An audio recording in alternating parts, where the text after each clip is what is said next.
మాకు నేను అదే చెప్తున్నాను సార్. ఎన్టీవీ కూడా కాల్స్ వస్తున్నాయి సార్. ఏంటిది, ఎందుకు ఇట్లా మాట్లాడారు, ఆయన నెంబర్ కావాలి మాకు, ఆయన అసలు తెలుగుదేశంలో ఎట్లా ఉన్నారు, అంతా ఒకటే కదా, ఎందుకు ఇట్లా మాట్లాడారు అనేది మాకు వస్తున్నటువంటి కాల్స్. ఏమైనా చెప్తారా మీరు ఎన్టీఆర్ ఫ్యాన్స్కి?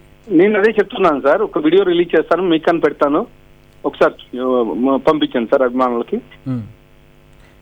మీ ఎందుకు అసలు మీ మీద ఎందుకు కుట్ర చేయాలి? ఒక ఎమ్మెల్యే మీద, తెలుగుదేశానికి సంబంధించిన ఎమ్మెల్యే మీదే, ఎన్టీఆర్కు సంబంధించిన వాళ్ళకి మీకు ఎందుకు సమస్య వస్తుంది? మీ మీద ఇలాంటి కుట్ర ఎందుకు చేస్తారు? ఏమైనా చేస్తే రాజకీయంగా ఎదుర్కొంటారు. ఈ రకమైన కుట్ర ఎందుకు చేస్తారు ఎవరైనా? రాజకీయ కుట్రలో భాగంగానే సార్ ఇది. ఎందుకంటే ఎంతసేపు ఉన్నాను, లాస్ట్ 17-18 months నుంచి డిఫేమ్ చేయాలనే ఆలోచనలోనే ఉన్నారు అక్కడ కాన్స్టిట్యున్సీలో కానీ ఇంకోటి రోజు కానీ. గత 10-15 రోజుల నుంచి నేను అంటే బయట ఉన్నాను సార్. ఒక 15 days.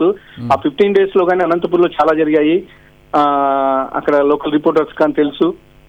దీనిలోనే భాగంగానే ఇవన్నీ జరుగుతున్నాయని చెప్పేసి ఆలోచనలో నేను ఉన్నాను సార్. ఎవరు చేయించారు అనుకుంటున్నారు?